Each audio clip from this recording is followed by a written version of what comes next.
Le ministre français de la Défense Jean-Yves Le Drian était en visite aujourd'hui à Gao. Sur place, il a échangé avec l'administration, avec qui il a parlé de l'organisation d'élections en juillet prochain. Les dates des examens de fin d'année sont connues. Le ministre de l'Éducation, de l'Alphabétisation et de la Promotion des langues nationales a présidé ce matin une rencontre dans ce sens.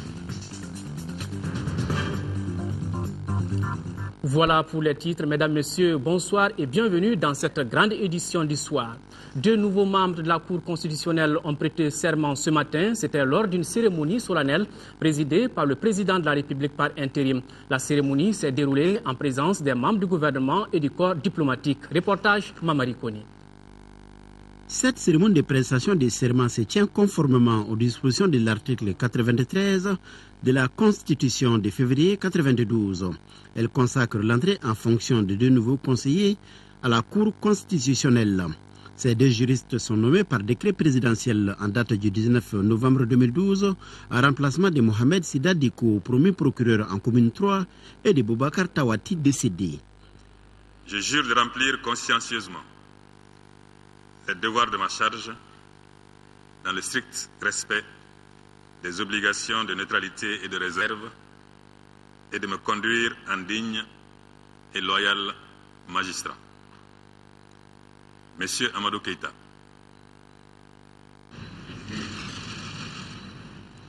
Madame Fatoumata Dambélé Diarra. Amadou Keïta est maître de conférences et doyen de la faculté droit public de l'Université des sciences juridiques et politiques. Né en 1961 à Bamako, il est titulaire d'un doctorat en droit obtenu à l'Université de Turin en Italie, d'un doctorat en sciences politiques de l'Institut d'Afrique de l'Académie des sciences de la Russie et d'un Master of Arts en relations internationales obtenu à l'Université d'État de Kiev en Ukraine. Mari et père de 4 enfants, Amadou Keïta a une riche expérience professionnelle. Après environ une dizaine d'années à la Cour pénale internationale, Diarra Fatoumata Dambélé fait son grand retour au Mali. Née en 1949 à Koulikoro, elle est détentrice d'un diplôme de l'École nationale de magistrature de Paris, de l'École nationale d'administration du Mali et d'un premier certificat de licence en droit à Dakar. Elle a occupé plusieurs postes de responsabilité au Mali. La Cour constitutionnelle est composée de 9 membres, dont 3 nommés par le président de la République, 3 par le président de l'Assemblée nationale et 3 par le Conseil supérieur de la magistrature. Leur mandat est de 7 ans renouvelable une fois. À noter que la Cour constitutionnelle statue obligatoirement sur la régularité des élections présidentielles, législatives et des opérations de référendum. Ces décisions ne sont susceptibles d'aucun recours. 208 combattants tombés sur le champ de l'honneur dans les régions du nord du Mali ont reçu hier des distinctions militaires à titre posthume de la part du président de la République par intérim, Dioncounda Traoré. Au cours de la même cérémonie, le capitaine Amadou Aya Sanogo, président du comité militaire de suivi de la réforme des forces de défense et de sécurité, a remis aux familles des disparus des lots à usage d'habitation. Au reportage, Mahamadou Doumbia.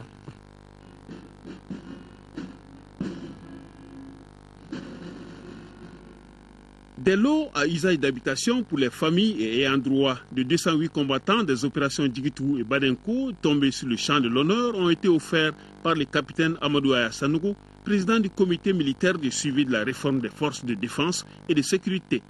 Le comité de suivi de la réforme des forces de défense et de sécurité, parallèlement à ses missions de relecture et propositions de texte, des recommandations et suggestions, a souhaité accompagner votre acte de reconnaissance en faisant donation de lots à usage d'habitation 6 à Diago, cercle de Kati, à chacune des 208 familles de nos camarades tombés sur le champ de l'honneur. À Aguelok, Tessalit, Kidal, Boureissa, Abeibara, Tenzawaten, Kona, Douanza, Gao, Tombouctou et Menaka, pour ne citer que ceci. À cela s'ajoute la somme d'1 100 000 francs allouée par le ministère de la Défense, somme dont plusieurs familles ont déjà bénéficié. Obtenus grâce à la mairie de Diago et au gouverneur de Koulikoro, ces 208 lots à usage d'habitation couvrent une superficie de 56 hectares 10 centiares aménagés sur fonds propres du comité militaire de suivi de la réforme des forces de défense et de sécurité. Aux familles des élus disparus, nous disons, soyez fiers des vôtres qui ont donné la vie pour défendre la mère patrie. Encore une fois, nous vous assurons du soutien total et de l'accompagnement des forces armées et de sécurité. Au cours de cette cérémonie, des médailles croix à valeur militaire ont été remises symboliquement à 7 veuves par le président de la République par intérim Dioncounda Traoré.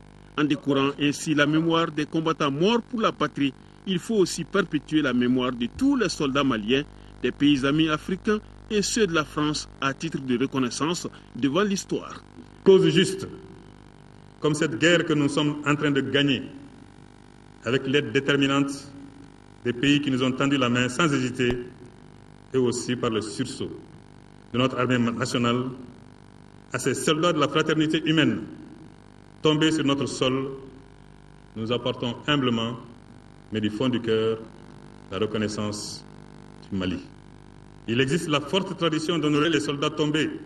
Champ d'honneur au Mali, cette tradition doit également s'instaurer. Il faut désormais que les soldats morts au champ d'honneur soient identifiés, reconnus et célébrés. Il faut que leur sacrifice soit porté à la connaissance des troupes et de la nation entière, car ils sont notre fierté.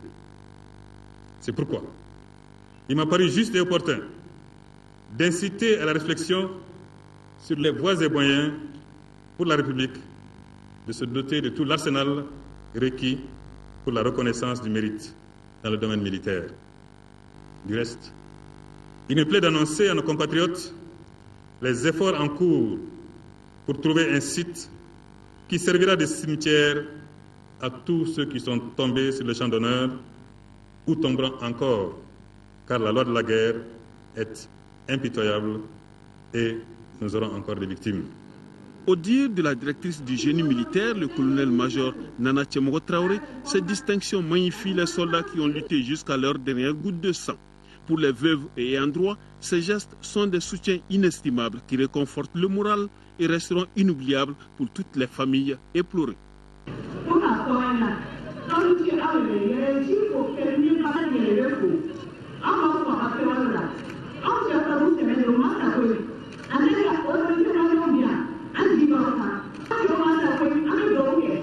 Un défilé des forces armées et de sécurité a mis fin à cette cérémonie comme pour rappeler que pour tous les combattants morts sur le front, le peuple reconnaissant se souviendra pour toujours. Le Premier ministre Django Sissoko a reçu en audience ce matin une délégation de parlementaires français. Les membres de la commission de défense des forces armées de l'Assemblée nationale de la République française sont venus s'enquérir de l'évolution de la situation au Mali. Patricia Adam se réjouit des avancées enregistrées dans les préparatifs des élections. La présidente de la commission de défense des forces armées de l'Assemblée nationale française au micro de Agali Agagissa. Nous avons pu avoir un éclairage par rapport aux élections qui vont venir, par rapport à la commission de réconciliation, comment elle est en train de se mettre en place. Et puis aussi, cette question qui revient d'ailleurs très fort, on l'a entendu depuis que nous sommes ici, sur la question de Kidal, sur la question du nord du Mali, sur la question du MNLA. Qu'est-ce qui a retenu notre attention? D'abord, la confiance du Premier ministre, et c'est déjà très important, à la fois entre pour l'ensemble des forces politiques maliennes, d'avoir des élections. Et vous savez qu'en Europe et en France, pour nous, c'est un élément essentiel que ces élections présidentielles puissent se tenir dans un climat de sécurité pour que les citoyens puissent s'exprimer librement. Pour nous, il y a une seule force de sécurité. Un État républicain laïque comme l'est le Mali a une armée et une seule. Et elle est indivisible. Et elle est sous l'autorité du pouvoir politique. Nous avons beaucoup travaillé avec notre diplomatie pour qu'il y ait cette reconnaissance de l'ONU. Par cette résolution, elle va nous permettre de travailler de manière beaucoup plus équilibrée et d'avoir un regard au niveau de l'ONU, pour l'ONU, de cette zone qui avait été envahie par le narcotrafic, parce qu'on parle de djihadistes, certains voudraient nous faire croire que c'est une question de religion. À ce que je sache, le Mali, même s'il est laïque, est une majorité musulmane. Sur le terrain maintenant, le ministre français de la Défense, Jean-Yves Le Drian, était aujourd'hui à Gao. Sur place, il a eu des échanges avec l'administration, rencontré la troupe Serval et animé une conférence de presse. Il a rassuré que la France poursuivra sa mission jusqu'à la libération totale des zones occupées. Autre sujet évoqué, le retour des déplacés et réfugiés, l'élection présidentielle d'Aouda Zoumana Traoré. L'intervention française au Mali est citée en exemple à travers le monde. La rapidité, l'efficacité et la réactivité de ces troupes ont permis de stopper l'offensive des terroristes et de libérer les zones occupées du Mali. Pour avoir relevé ce défi, le ministre Jean-Yves Le Drian leur a adressé la reconnaissance de la République française. Il a écouté le gouverneur de la région de Gao, le général de brigade Mamadou Adaman Diallo, qui a confirmé l'accalmie dans sa région, le retour massif des déplacés et réfugiés. Le gouverneur a noté à son note la présence de l'administration et la reprise des activités dans les bureaux, à l'école, dans les centres de santé malgré les difficultés. Au nombre des difficultés figurait la dotation des militaires en engins roulants. Actuellement, beaucoup a été fait dans ce sens. Aujourd'hui, je pourrais dire que toutes les unités de Gao, de Menaka, même Kidal, sont équipées en véhicules et en armement. Peut-être on pourra penser maintenant au matériel d'équipement tels que les casques lourds, les gilets pare-balles, que le gouvernement est en train de faire des efforts. Les commandes ont été lancées pour équiper nos unités. Le ministre français de la Défense a fait le tour des troupes dont les tâches convergent et se complètent pour donner le résultat final sur le terrain. La poursuite de cette mission par l'armée française a été votée par l'ensemble des députés, une première dans l'histoire française. Désormais, le regard de l'opinion est braqué sur Kidal et la sécurisation du processus électoral. Dans le cas précis, le MNLA, ce sont ni nos amis ni nos ennemis, c'est une autre histoire. Et dans le cas précis, il faut aboutir à l'intégrité territoriale, si on peut utiliser ce terme à propos de Kidal, par le dialogue. Et donc nous demandons à ce que les conditions du dialogue soient réunies. Je l'ai dit hier au président de la République, la commission du dialogue et de la réconciliation s'est réunie hier matin, c'est une bonne chose. Il faut donc que le Mali retrouve sa pleine souveraineté dans le respect de l'ensemble des histoires qui existent dans ce pays, mais dans une unité nationale qui ne souffrira pas de partition. C'est indispensable que le Mali se dote d'une autorité démocratique. Donc il importe que les élections aient lieu le plus vite possible. La transformation de la MISMA à la MONUSMA et la collaboration des forces sur le terrain ont été appréciées par Jean-Yves Le Drian. Autre visite de terrain, c'est celle du ministre de la Défense des anciens combattants aux troupes de Ségou, Sévaré, Douanza et Djabali. Sur place, le général Yamoussa Kamara a parlé des conditions de vie et de travail des troupes. Le récit de notre envoyé spécial Alousseini Touré. C'est véritablement au pas de course que le chef des armées a effectué cette première visite sur la ligne de front. Une visite qui se veut avant tout une occasion pour le général Yamoussa Kamara d'exprimer la reconnaissance et l'encouragement de l'État et du peuple malien à l'endroit de nos soldats et de leurs alliés fortement investis dans la défense de notre souveraineté. Ségou et Sévaré, les deux grandes places d'armes du centre, ont donné le ton de ce qui devrait être une visite d'échange fructueux entre les hommes et leurs chefs. La promesse quand il part à Bamako, il va tout nous envoyer quoi. J'ai confiance en lui. J'ai confiance au ministre. Vraiment, je suis très content de son arrivée. Le premier responsable du département n'a pas occulté les contraintes actuelles tout en soulignant les efforts déployés par le gouvernement malgré ses moyens modestes afin de faire de notre armée une armée professionnelle dédiée à la sécurisation des personnes et des biens. Le moral dépend du rythme avec lequel l'État se débat pour satisfaire les vraies préoccupations des soldats. Je pense que beaucoup a déjà été fait, beaucoup de matériels ont été réalisés déjà, et je pense qu'il y a beaucoup de soucis qui avaient été exprimés au départ, qui sont d'aujourd'hui un mauvais souvenir. Il y a des efforts encore qui doivent être faits pour l'acquisition des casques lourds, l'acquisition des gilets pare-balles. Les commandes sont lancées, mais quand même il faut un délai de livraison. Les forces togolaises et sénégalaises n'ont pas été oubliées, aussi bien à Sévaré qu'à Douanza, où elles ont installé leur quartier. Comme force de réaction rapide, nous avons pour mission d'appuyer toutes les forces maliennes, mais aussi de la MISMA, qui sont déployées sur le territoire malien. Ça fait environ 6 compagnies qui sont dans mon dispositif. Donc 2 compagnies d'infanterie extérieure, à savoir une du Bénin, une de la Guinée, et le reste c'est en totalité des Sénégalais. Konna et Djabali, les 2 villes martyrs des derniers événements, ont également accueilli avec ferveur le ministre de la Défense, pour qui le voyage a été des plus fructueux. Le bilan a été largement positif parce que j'étais venu pour une prise de contact avec les troupes maliennes et les troupes de la MISMA pour m'enquérir de leurs conditions de vie, me rendre compte de leurs préoccupations et aussi me rendre compte de l'état d'avancement de leur déploiement parce que la mission n'est pas terminée. Toujours en mission, le général sondera le terrain sur d'autres fronts, mais toujours avec la même détermination. Les Maliens continuent de répondre positivement à la contribution à l'effort de guerre. C'est ainsi que les ministères des Postes, des Nouvelles Technologies et celui en charge des Maliens de l'extérieur et de l'intégration africaine viennent de contribuer à l'effort de guerre. Compte rendu Abdoul Karim Kaba. Ce sont au total 4 millions de francs CFA que vient d'offrir le ministère de la Poste et des Nouvelles Technologies et ses services rattachés pour contribuer à l'effort de guerre. La communauté soninké de New York, elle a ainsi contribué à hauteur de 10 millions. Quant aux Maliens de France, précisément ceux du foyer rue de la Douée, ils ont offert plus de 500 000 francs CFA. À leur tour, le ministère des Maliens de l'extérieur et de l'intégration africaine et ses services rattachés ont donné environ 1 million. Le ministre délégué chargé du budget a salué ces différents gestes qu'il a qualifiés de bien importants. Chaque jour, c'est des contributions que nous recevons de partout et de toutes les couches sociales du pays. Ça, c'est le signe fort que l'appel du Mali sera entendu. C'est le signe fort que l'appel du Mali a été vigoureusement entendu.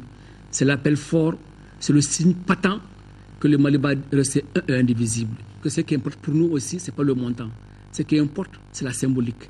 Ce qui importe, c'est que tous les cœurs vibrent à l'appel du Mali. Ce qui importe, c'est que tous les Maliens soient engagés pour la cause du Mali. Tous les donateurs ont exprimé leur sentiment de satisfaction à la participation à l'effort de guerre. Pour eux, ce geste n'est qu'une partie. D'autres viendront à assurer le ministre des Maliens de l'extérieur et de l'intégration africaine. À présent, la contribution de la diaspora malienne a atteint environ 560 millions de francs CFA.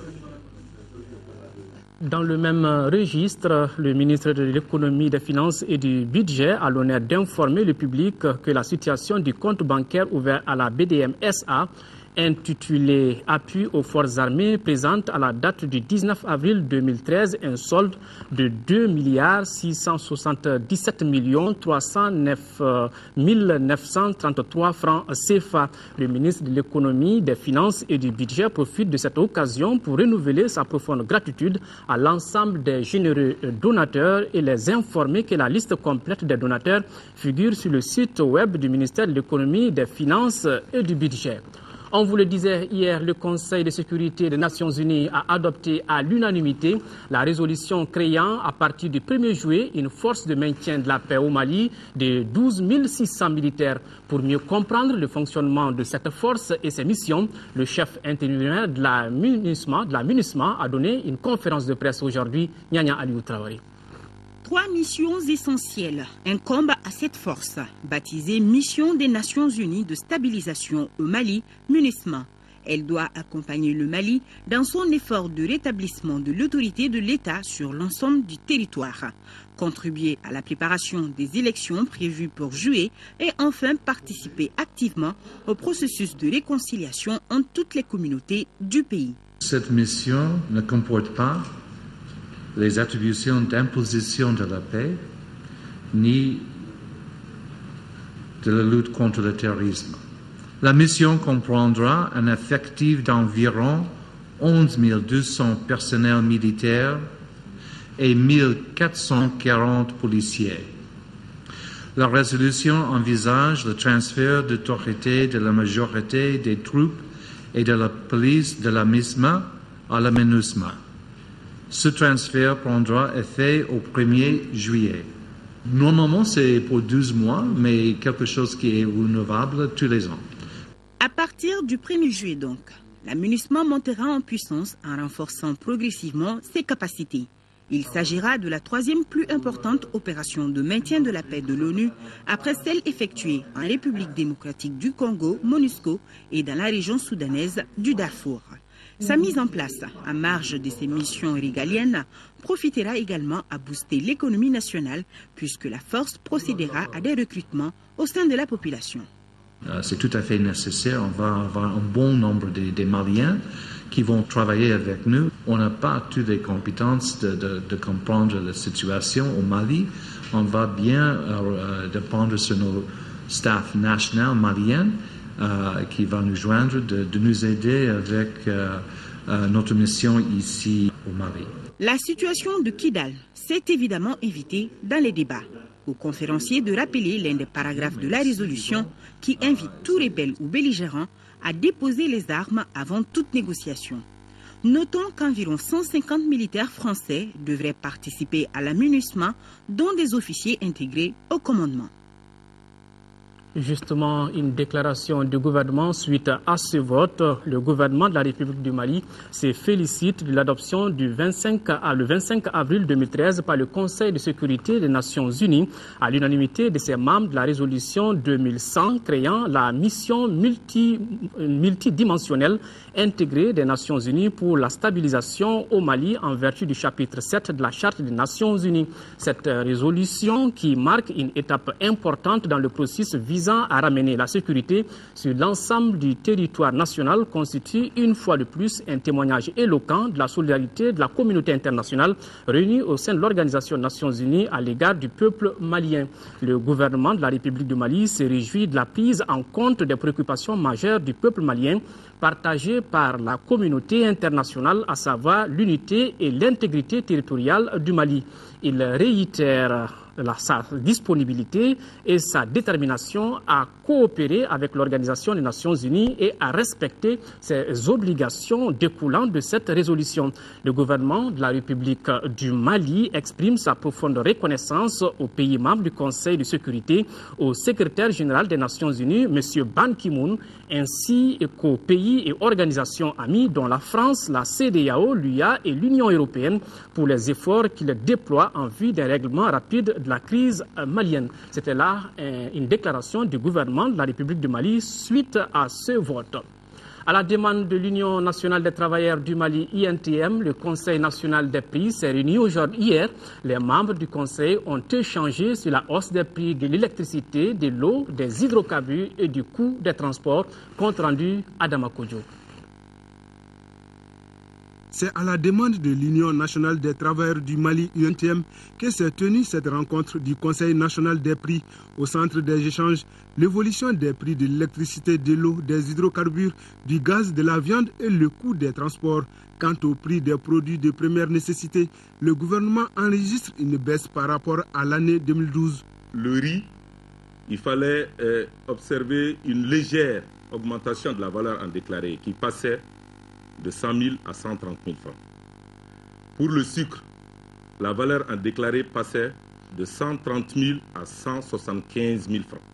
Après des échanges avec les opérateurs céréaliers, nous avons convenu de maintenir ces prix dans des proportions soutenables. C'est ce qui fait qu'aujourd'hui, nous n'avons pas connu une certaine hausse du prix de ces deux denrées. En raison de l'importance des sujets à évoquer, la rencontre a été élargie à 3 autres ministères, à savoir les départements en charge du budget, de l'énergie et de l'élevage. Les ministres ont donné des explications sur les différentes raisons qui ont entraîné la hausse des prix des hydrocarbures, de l'électricité, de l'eau et de la viande.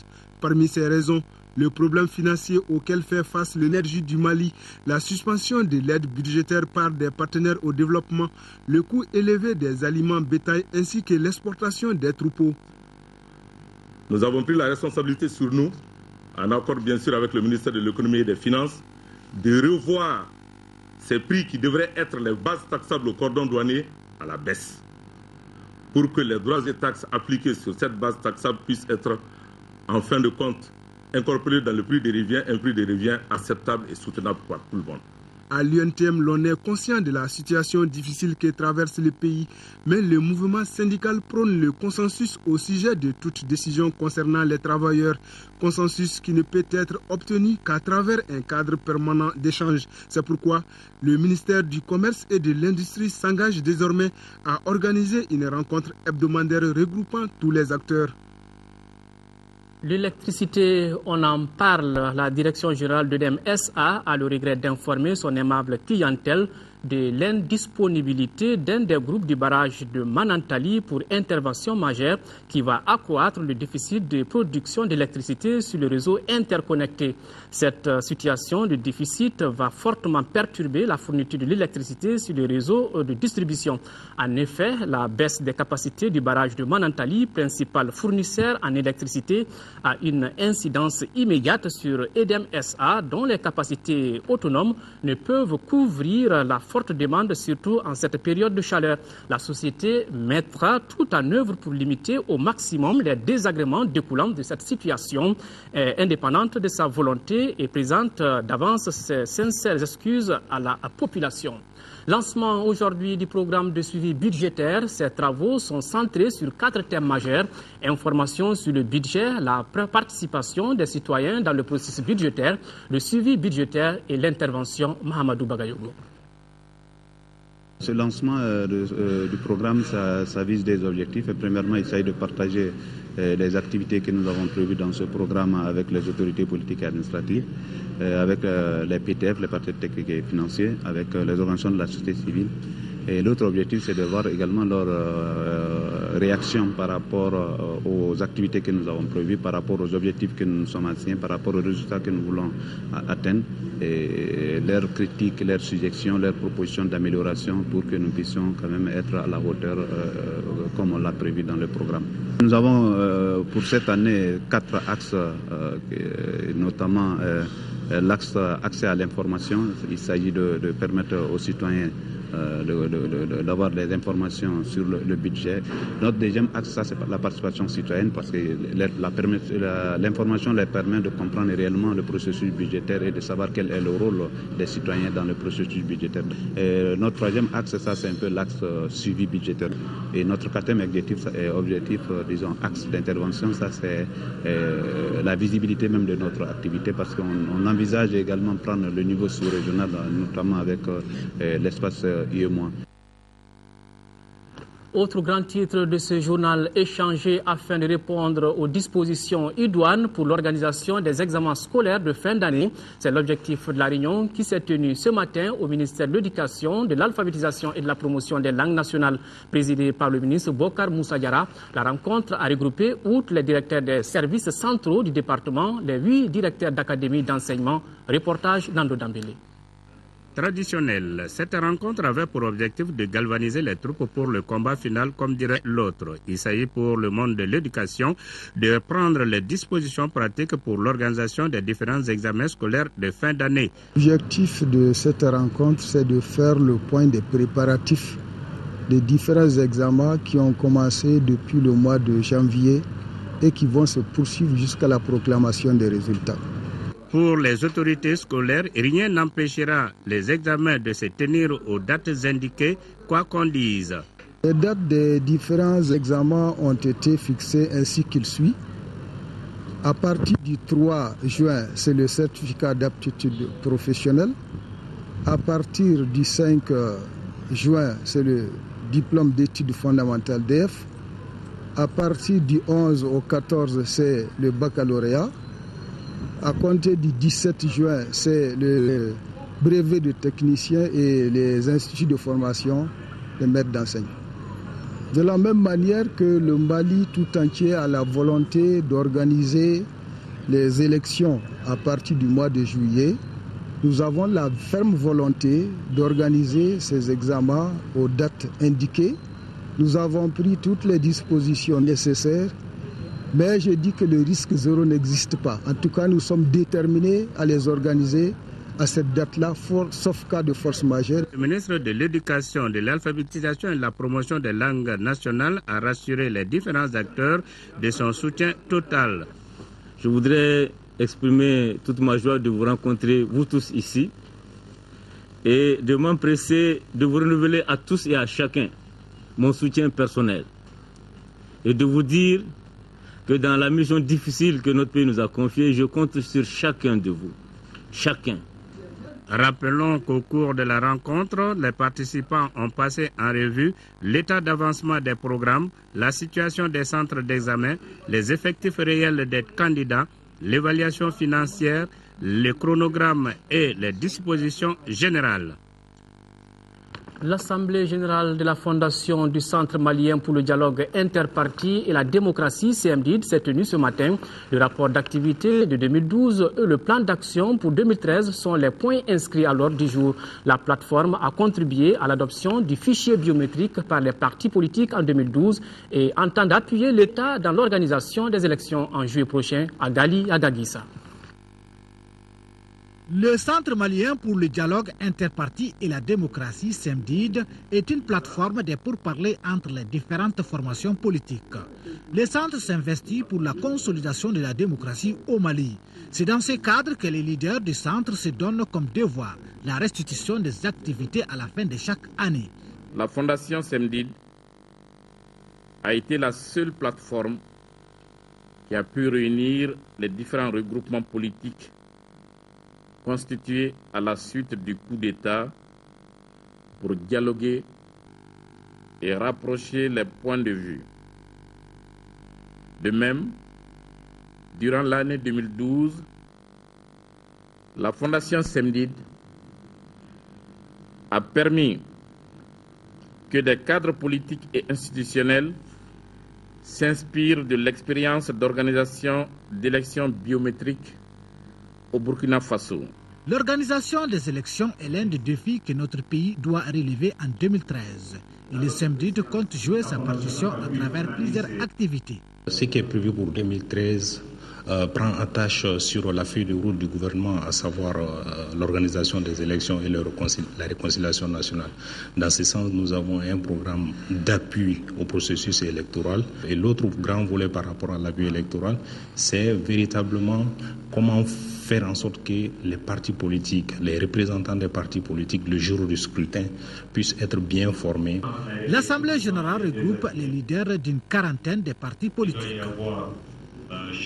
Une délégation du parti ANCD Mali, Alliance des nationalistes convaincus pour le développement du Mali, conduite par son président Alassane Dembélé, s'est rendue au siège du parti Imam, Union des mouvements et alliances pour le Mali, conduite par son président Jamil Bitar.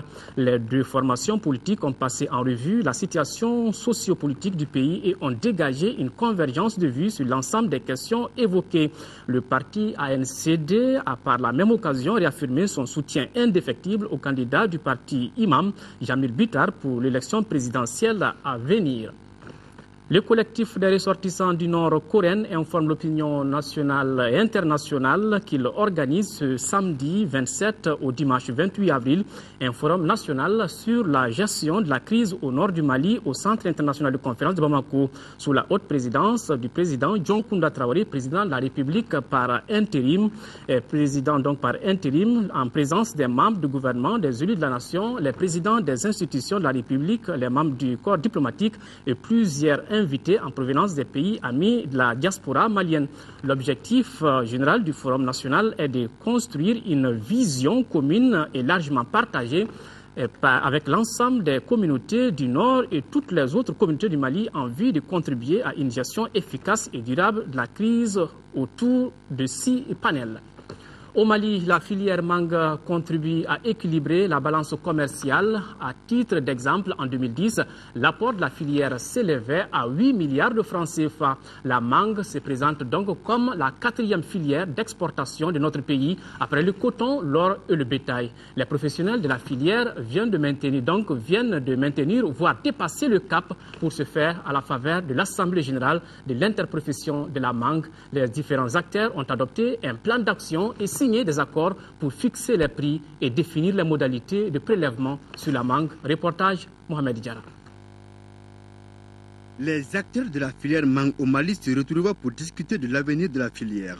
Et pour mieux structurer le secteur, ils veulent se doter d'un plan d'action pour la campagne à venir pour que la mangue malienne réponde aux besoins des consommateurs d'une part et d'autre part qu'elle soit plus compétitive sur le marché mondial. Cette assemblée générale a pour objectif de délibérer sur les grandes décisions à prendre en fait de mieux préparer la campagne mangue 2013. L'une des missions de l'interprofession est de lever les disparités existantes entre les familles professionnelles afin d'aller vers une équité dans les échanges commerciaux entre ces acteurs. Les assises ont abouti à la signature d'accords entre les familles de l'interprofession de la filière mangue. Des arguments qui prouvent à suffisance l'appui des partenaires techniques et financiers à travers le PCDA. Cette structure met tout en œuvre pour améliorer le rendement des producteurs de mangue. Pour la promotion de la filière, au bénéfice des acteurs de la famille des transformateurs, le PCDA vient de mettre en démonstration 3 séchoirs tunnels, dont un à Bamako, 2 à Sikasso. Ces séchoirs ont non seulement l'avantage d'avoir une forte capacité de production, 300 kg, disons, de mangue séchée en 36 heures contre 20 kg en 24 heures pour les séchoirs existants. 4 filières d'exploitation au Mali après le coton, l'or et le bétail. La filière mangue contribue dans l'équilibre de la balance commerciale et du coup lutte contre le chômage. 70 000 tonnes de mangue produites en 2010-2011 pour plus de 8 milliards de francs CFA d'exploitation. La filière mangue constitue également une grande pourvoyeuse d'emplois, avec près de 4 000 emplois directs et indirects créés. Ensemble, main dans la main, les partenaires techniques et la chaîne de production de la mangue veulent hisser le Mali à un rang supérieur sur le continent. Monde agricole, toujours fin du projet d'urgence d'appui à la campagne agricole 2012-2013 de l'association Sasakawa dans les régions de Koulikoro et de Ségou. La cérémonie de clôture s'est déroulée au cours d'une rencontre organisée par l'association. Pendant 8 mois, le projet a accompagné les agriculteurs dans ces zones d'intervention avec des intrants agricoles. Il a financé à hauteur de plus de 1,2 milliard de francs CFA. C'est ce que nous dit Moussa Fane. Pour la réussite de la campagne agricole 2012-2013, l'association Sasakawa a créé un projet d'urgence d'appui aux agriculteurs. Durant 8 mois, le projet a renforcé les capacités de production dans les régions de Koulikoro et Ségou. Il a également appuyé les producteurs avec des intrants agricoles. C'était d'abord de faire de la campagne agricole 2012-2013 un succès pour les producteurs et productrices vulnérables qui ont souffert de la sécheresse de 2011. Les bénéficiaires ont apprécié l'appui du projet et souhaitent un autre financement. Le projet nous a beaucoup aidés avec des intrants agricoles, notamment avec des semences. Nous souhaitons que le projet soit une continuité. Nous sollicitons toujours la collaboration de l'association Sasakawa. Je souhaite que cet accompagnement soit renforcé afin de garantir une soutenabilité dans l'amélioration de la productivité et de la production agricole au Mali. Le projet d'urgence d'appui à la campagne agricole 2012-2013 qui vient de prendre fin a été financé à hauteur d'1,2 milliard de francs CFA par l'ambassade du Royaume des Pays-Bas. Le monde célèbre aujourd'hui, 26 avril, la journée de la propriété intellectuelle. La commémoration de la journée vise à promouvoir la créativité et mettre en évidence le rôle et la propriété intellectuelle dans le développement économique. Le thème retenu cette année est la créativité, la prochaine génération, à quoi ressemblera Adama Kodjo. Instituée par l'Organisation mondiale de la propriété intellectuelle en 2001, la journée permet de comprendre le rôle joué par les œuvres artistiques, littéraires et industrielles dans le développement économique, social et culturel. Le thème de cette année est la créativité, la prochaine génération, à quoi ressemblera l'avenir. Cette journée représente une occasion pour toute la famille de la propriété littéraire de se réunir en convivialité pour discuter des questions d'actualité et ainsi pour promouvoir et stimuler la création dans sa généralité. Pour promouvoir la propriété intellectuelle au Mali, un comité a été mis en place. Le rôle du comité, c'est de prendre en compte toutes les questions de la propriété intellectuelle au Mali, parce que nous sommes dit qu'aujourd'hui, cette question, c'est une matière transversale. Cette transversalité parce que la propriété intellectuelle aujourd'hui embrasse tous les secteurs d'activité et puis embrasse toutes les matières. Donc c'est pour cela que nous nous sommes dit qu'aujourd'hui, il est bon nécessaire de mettre en place un comité national qui peut prendre en compte toutes les questions liées à la propriété intellectuelle. Les communications des spécialistes sur les défis et acquis dans le respect de la propriété intellectuelle dans les pays et leur contribution au développement économique, culturel et social vont marquer les activités de la journée. Une délégation de plan international vient d'effectuer une visite en 4e région. Sur place, la délégation a échangé avec les autorités locales sur le bien-être des enfants en général et des déplacés en particulier. Le chef de mission a remis des kits alimentaires aux déplacés du Nord à Djabali avant de visiter les réalisations de Plan Mali dans la zone. Reportage Bremakoni. Accueil de grands jours à Ségou, Diabali, Kourouma, Siribala, réservé à Kipke Bersma, adjoint au directeur exécutif des plans international. Le visiteur, accompagné d'une délégation de Plan Mali, était venu échanger avec les autorités administratives, politiques et scolaires sur l'amélioration des conditions de vie et d'éducation des enfants. Le plan est ici pour assister les familles avec des urgences du jour, mais aussi avec l'assistance sur l'école. Les élèves déplacés du Nord au lycée Cabral ont eu droit à des échanges avec la délégation conduite par la 3e personnalité du plan international, Kipke Bersma. En guise de réponse aux préoccupations de ces élèves, les membres de la délégation ont laissé entendre qu'il faut prôner le sens élevé du pardon et de l'éducation à la paix. Au centre d'éveil de Siribala et de l'école Nfa-Keita de Pelengana, le visiteur a réitéré son amour pour les tout-petits. À Diabali, l'adjoint au directeur exécutif de plan international a remis symboliquement des kits alimentaires aux déplacés. Cette cérémonie de remise a valu non seulement un espace de plaidoyer envers les enfants déplacés, mais aussi de reconnaissance des bienfaits de Plan Mali. Avec Plan Mali, les enseignants ont été formés à des modules clés, l'appui psychosocial, pour pouvoir prendre en charge les problèmes psychiques que les enfants déplacés ont eu à rencontrer. C'était de montrer l'engagement de cette organisation au plus haut niveau, à savoir le directeur général adjoint, de notre engagement pour la cause des enfants maliens et notre détermination à les suivre aussi bien en moment de paix qu'en moment de guerre. Et le conseiller aux affaires économiques et financières du gouverneur de la région de Ségou, Pakoui Kamate, de signifier la vision de Plan Mali qui consiste à lutter pour un développement durable. Le projet latrine scolaire de Plan Mali dans le secteur de Diabali en cours d'exécution a fait l'objet d'une visite. Écho de nos régions toujours, une mission nationale du Conseil économique, social et culturel vient de séjourner dans la région de Caille. Elle a rencontré mercredi dernier les responsables régionaux dans le cadre de la synthèse régionale de la collecte des attentes et préoccupations des populations de la première région. Il ressort de cette rencontre que les préoccupations recensées en 2012 dans la région n'ont pas trouvé de solution à cause de la double crise sécuritaire et politique que connaît notre pays. Jafar Aïdara. Cette première réunion du comité régional du suivi des personnes déplacées a permis à ses membres de faire le point sur la situation des déplacés dans la région de Caille, qui sont au nombre de 5088 déplacés. Depuis les événements ont commencé, nous avons enregistré les personnes déplacées. Et à partir du mois de janvier, il y a eu une série de distributions mensuelles effectuées par le PAM en collaboration avec ADG et Stop Sahel. Donc la particularité de la région de Caille fait que l'hospitalité légendaire de Caille a fait que les gens qui sont dans les familles d'accueil ont du mal à se faire recenser.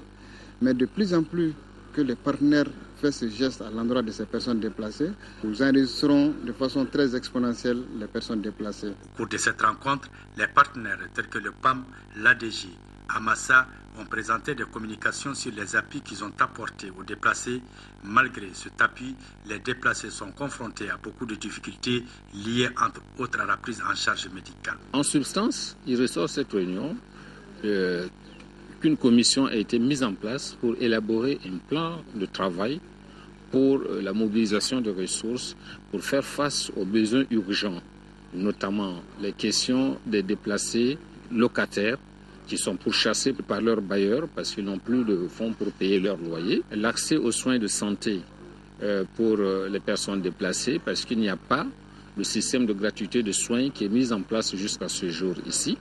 Des solutions ont été proposées, parmi lesquelles le renforcement de l'assistance aux déplacés et aux familles d'accueil en attendant leur retour dans leur région d'origine.